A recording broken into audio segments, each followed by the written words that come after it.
नमस्कार, आपलं स्वागत आहे. आज आपल्या समोर एक खूपच रंजक विषय आहे. विचार करा, एकीकडे आहे माघ अमावस्या, हम्म. जो दिवस आपल्याकडे पितरांच्या स्मरणासाठी, पवित्र स्नानासाठी अत्यंत महत्वाचा मानला जातो. बरोबर. आणि त्याच दिवशी आकाशात एक अद्भुत दृश्य दिसणार आहे. कंकणाकृती सूर्यग्रहण, ज्याला रिंग ऑफ फायर असंही म्हणतात. हो. आता प्रश्न हा आहे की या दोन मोठ्या घटना एकाच दिवशी येणं हा निव्वळ योगायोग आहे की यामागे काही खोलवरचा खगोलीय किंवा आध्यात्मिक संबंध दडलेला आहे. हा प्रश्न खूप महत्वाचा आहे, कारण तो थेट श्रद्धा आणि विज्ञान यांच्या सीमारेषेवर उभा आहे. अगदी. की या घटनेकडे पाहण्याचे कमीत कमी 3 वेगवेगळे दृष्टिकोन आहेत. अच्छा. हो. एक आहे शुद्ध खगोलविज्ञानाचा, दुसरा आहे आपल्या हजारो वर्षांच्या परंपरा आणि श्रद्धांचा, आणि तिसरा आहे एका सुंदर आध्यात्मिक प्रतीकाचा. वाव. आजच्या आपल्या चर्चेचा उद्देश हाच आहे की या तिन्ही दृष्टिकोनामधून प्रवास करत या घटनेचं खरं स्वरूप समजून घेणं. बरोबर, म्हणजे भीती किंवा अंधश्रद्धा नाही. अजिबात नाही.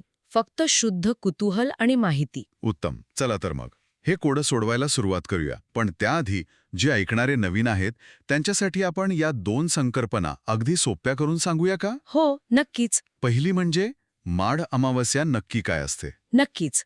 अमावस्या म्हणजे आपल्याला माहीतच आहे, ज्या रात्री आकाशात चंद्र दिसत नाही. हो. प्रत्येक मराठी महिन्याच्या शेवटी ती येते. पण माघ महिन्यात येणाऱ्या अमावस्येला, म्हणजे माघ अमावस्येला, आपल्या परंपरेत एक विशेष महत्त्व आहे. तिला माघ अमावस्या पण म्हणतात ना? अगदी बरोबर. या दिवशी स्नान, दान आणि सगळ्यात महत्त्वाचं म्हणजे आपल्या पितरांना, म्हणजे पूर्वजांना तर्पण अर्पण करण्याची, त्यांची आठवण करण्याची प्रथा आहे. या दिवशी पहाटे गंगेसारख्या पवित्र नदीत स्नान करण्याला खूप पुण्यकारक मानलं जातं. आणि दुसरी गोष्ट जी खूप आकर्षक आहे, कंकणाकृती सूर्यग्रहण. हे पूर्ण सूर्यग्रहणापेक्षा वेगळं कसं असतं? खूपच छान प्रश्न आहे. बघा, सूर्यग्रहण म्हणजे काय, तर सूर्य, चंद्र आणि पृथ्वी एका सरळ रेषेत येतात आणि चंद्र सूर्याला झाकून टाकतो. बरोबर. जर चंद्राने सूर्याला पूर्णपणे झाकलं तर त्याला आपण खग्रास किंवा पूर्ण सूर्यग्रहण म्हणतो. पण कधीकधी काय होतं की चंद्र पृथ्वीपासून त्याच्या नेहमीच्या अंतरापेक्षा थोडा लांब असतो. अच्छा, म्हणजे त्याचा आकार आपल्याला थोडा लहान दिसतो. अगदी बरोबर. चंद्राची पृथ्वीभोवती फिरायची जी कक्षा आहे ती पूर्ण गोल नाहीये, ती थोडी लंबवर्तुळाकार आहे. त्यामुळे तो कधी पृथ्वीच्या जवळ येतो तर कधी दूर जातो. ओके. जेव्हा तो आपल्या कक्षेतील सर्वात दूरच्या बिंदूजवळ असतो आणि त्याच वेळी सूर्यग्रहण होतं, तेव्हा तो सूर्याला मधोमध झाकतो, पण पूर्णपणे झाकू शकत नाही. आणि मग कडा दिसते. हो. परिणामी आपल्याला सूर्याची एक सोनेरी कडा चंद्राभोवती बांगडीसारखी चमकताना दिसते. वा. या दृश्याला कंकणाकृती सूर्यग्रहण किंवा मग रिंग ऑफ फायर असं म्हणतात. हे दृश्य खरंच अविस्मरणीय असतं. ठीक आहे, संकल्पना स्पष्ट झाल्या. आता मूळ रहस्याकडे येऊया. माघ अमावस्या आणि सूर्यग्रहण हे एकाच दिवशी का? हा खरंच दुर्मिळ योगायोग आहे का? इथेच सगळ्यात मोठा आणि रंजक खुलासा आहे. आपल्या चर्चेतला हा आहा क्षण म्हणता येईल. अच्छा. खरं तर कोणतंही सूर्यग्रहण, मग ते कंकणाकृती असो वा खग्रास, ते नेहमी आणि केवळ नेहमीच अमावस्येलाच होऊ शकतं. थांबा, काय म्हणालात? फक्त अमावस्येलाच? हो, फक्त अमावस्येला. म्हणजे माघ अमावस्येला ग्रहण येणं हा योगायोग नाहीच, कारण ग्रहण फक्त अमावस्येला येऊ शकतं. तुम्ही अगदी बरोबर पकडलंय. हा योगायोग नाही, हे तर खगोलशास्त्राचं मूलभूत गणित आहे. कमाल आहे. विचार करा ना, सूर्यग्रहण होण्यासाठी काय लागतं? सूर्य आणि पृथ्वीच्या मध्ये चंद्र यायला हवं. हो. ही स्थिती वर्षातून फक्त 12-13 वेळा येते, म्हणजेच प्रत्येक अमावस्येला. ओके. याच दिवशी चंद्र आकाशात दिसत नाही, कारण तो सूर्याच्या दिशेला असतो आणि त्याचा प्रकाशित भाग आपल्या विरुद्ध दिशेला असतो. त्यामुळे त्याची सावली पृथ्वीवर पडण्याची शक्यता फक्त आणि फक्त अमावस्येलाच असते. अरे वा. म्हणजे खरा प्रश्न हा नाही की ग्रहण अमावस्येला का आलं, तर खरा प्रश्न हा आहे की ते या स्पेसिफिक माघ अमावस्येलाच का जुळून आलं. अगदी अचूक. आणि त्याचं उत्तर चंद्राच्या कक्षेच्या गणितात दडलेलं आहे. कसं? चंद्राची कक्षा पृथ्वीच्या कक्षेच्या तुलनेत थोडी कललेली आहे. त्यामुळे प्रत्येक अमावस्येला चंद्र बरोबर सूर्य आणि पृथ्वीच्या मधून जात नाही. अच्छा. तो कधी थोडा वरून जातो तर कधी खालून. पण वर्षातून 2 ते 5 वेळा तो बरोबर अशा स्थितीत येतो की त्याची सावली पृथ्वीवर पडते. आणि जेव्हा ही स्थिती माघ महिन्याच्या अमावस्येला जुळून येते, तेव्हा आपल्याला हे दृश्य दिसतं. थोडक्यात हा निसर्गाच्या घड्याळाचा एक अचूक काटा आहे, कोणताही दैवी चमत्कार नाही. हे तर खूपच विलक्षण आहे. म्हणजे ज्या गोष्टीला आपण एक गूढ संयोग समजत होतो ते प्रत्यक्षात एका सुंदर खगोलीय नियमाचं पालन आहे. बरोबर. पण मग इथे एक दुसरा जास्त खोल प्रश्न निर्माण होतो. कोणता? जर हे इतकं साधं आणि प्रिडिक्टेबल गणित आहे, तर मग आपल्या पूर्वजांनी ज्यांना ग्रहताऱ्यांची इतकी अचूक माहिती होती, त्यांनी या घटनेभोवती इतक्या गुंतागुंतीच्या परंपरा आणि समजुती का विणल्या असतील? हाच तर आपल्या चर्चेचा दुसरा आणि तितकाच महत्वाचा भाग आहे. इथे विज्ञान थांबतं आणि संस्कृती, श्रद्धा आणि मानसशास्त्र सुरू होतं. माघ अमावस्या ही तिथी आधीपासूनच पितृकार्य आणि साधनेसाठी ऊर्जेने भारलेली मानली जाते. आता कल्पना करा, अशा महत्वाच्या दिवशी दिवसाढवळ्या आकाशातील ऊर्जेचा सगळ्यात मोठा स्रोत सूर्य अचानक झाकला जातो. हो, प्रकाश जाऊन अंधार होतो. आपल्या पूर्वजांसाठी हा एक धक्कादायक आणि विस्मयकारक अनुभव असणार. बरोबर. आज आपल्याला माहिती आहे की हे काही मिनिटांत संपणार आहे, पण हजारो वर्षांपूर्वी ही एक भीतीदायक घटना वाटली असेल. जणू काहीतरी अशुभ घडतंय. नक्कीच. आणि यातूनच काही परंपरा जन्माला आल्या की ग्रहण काळात जप, ध्यान किंवा मंत्रपठण केल्यास त्याचं फळ अनेक पटीने वाढतं. हो, ऐकलंय. अन्न शिजवणं किंवा खाणं टाळलं जातं. बरोबर. ग्रहण संपल्यावर शुद्धीसाठी स्नान केलं जातं. गर्भवती महिलांनी विशेष काळजी घ्यावी असेही संकेत आहेत. पण यात मला एक विरोधाभास जाणवतोय. तो कोणता? एका बाजूला आपण म्हणतो की ग्रहणकाळ अशुभ असतो, नकारात्मक ऊर्जा असते, आणि दुसऱ्या बाजूला म्हणतो की याच काळात पितरांसाठी केलेली प्रार्थना किंवा जपतप अधिक फलदायी ठरतं. ह्या दोन्ही गोष्टी एकत्र कशा बसतात? खूप छान मुद्दा मांडला. याचं उत्तर अशुभ या शब्दाच्या अर्थ लावण्यात आहे. अच्छा. पारंपरिक दृष्टिकोनातून अशुभ म्हणजे वाईट किंवा सैतानी असं नाहीये. त्याचा अर्थ आहे एक असा काळ जो नेहमीच्या सांसारिक कामांसाठी योग्य नाही. ओके, बरोबर. त्यामुळे या काळात भौतिक गोष्टींवर जसं की जेवण बनवणं, प्रवास करणं यावर लक्ष केंद्रित करण्याऐवजी आपलं लक्ष आत म्हणजे आध्यात्मिक साधनेकडे वळवावं असा त्यामागचा विचार असू शकतो. अच्छा, म्हणजे हा सांसारिक कामांसाठी पॉज बटन दाबून आध्यात्मिक साधनेसाठी प्ले बटन दाबण्याचा काळ आहे. हो, तुम्ही त्या तसं म्हणू शकता. हा एक सेन्सिटिव्ह किंवा संवेदनशील काळ मानला जातो. त्यामुळेच पितरांसाठी केलेलं तर्पण जे सूक्ष्म पातळीवर काम करतं असं मानलं जातं, ते या काळात अधिक प्रभावी ठरतं असा विश्वास यामागे आहे. अच्छा.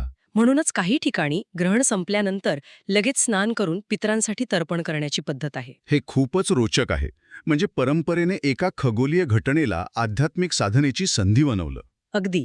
पण या सगळ्या कर्मकांडांना, जसे की न खाणं किंवा बाहेर न पडणं, याला काही वैज्ञानिक आधार आहे का? विज्ञानाच्या दृष्टिकोनातून पाहिलं तर यापैकी बहुतेक गोष्टींना थेट पुरावा नाही. नाही. ग्रहण काळात वातावरणात कोणतेही विषारी वायू किंवा हानिकारक किरण पसरत नाहीत. अन्नावर कोणताही वाईट परिणाम होत नाही. अच्छा. सूर्यग्रहण ही एक पूर्णपणे नैसर्गिक घटना आहे आणि तिचा पृथ्वीवरील जीवसृष्टीवर किंवा मानवी आरोग्यावर कोणताही नकारात्मक परिणाम होत नाही. पण विज्ञान एका धोक्याबद्दल मात्र आवर्जून सांगतं, नाही का? आणि तो धोका खूप गंभीर आहे. हो. आणि तो मुद्दा कितीही वेळा सांगितला तरी कमीच आहे. सूर्यग्रहण उघड्या डोळ्यांनी पाहणं हे तुमच्या डोळ्यांसाठी अत्यंत धोकादायक आहे. हो. सूर्याची प्रखरता ग्रहणामुळे कमी झालेली असली तरी त्याचे अतिनील म्हणजे UV आणि इन्फ्रारेड किरण थेट तुमच्या डोळ्याच्या पडद्याला म्हणजे रेटिनाला कायमचं नुकसान पोचवू शकतात. बापरे. आणि यात वेदना होत नसल्यामुळे नुकसान होईपर्यंत ते कळतही नाही. म्हणजे साधे गॉगल किंवा सनग्लासेस घालून हे पाहता येत नाही? अजिबात नाही. ते पूर्णपणे कुचकामी आहेत.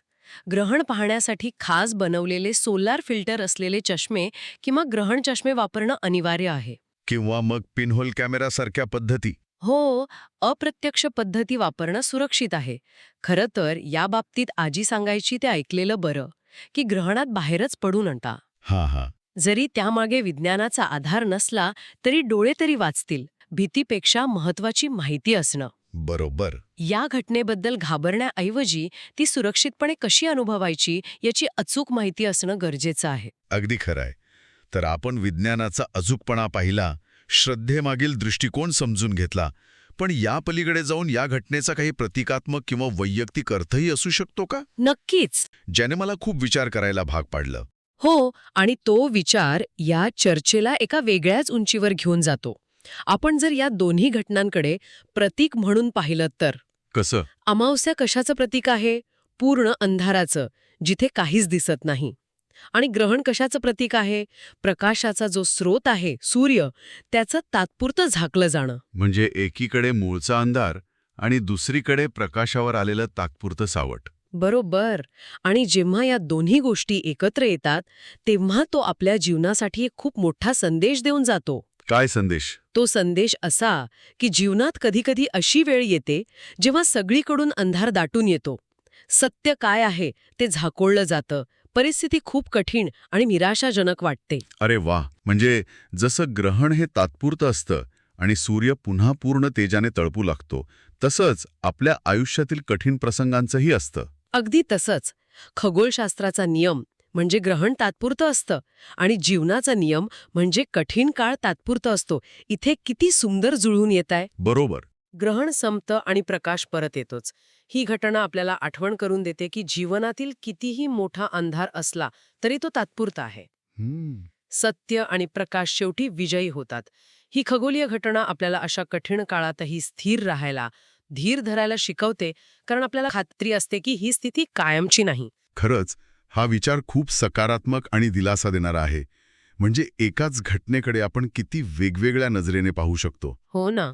एकीकडे ते निसर्गाचं गणित आहे, दुसरीकडे श्रद्धेसाठी पर्वकाळ आणि तिसरीकडे जगण्याचं तत्वज्ञान शिकवणारा एक धडा. बरोबर.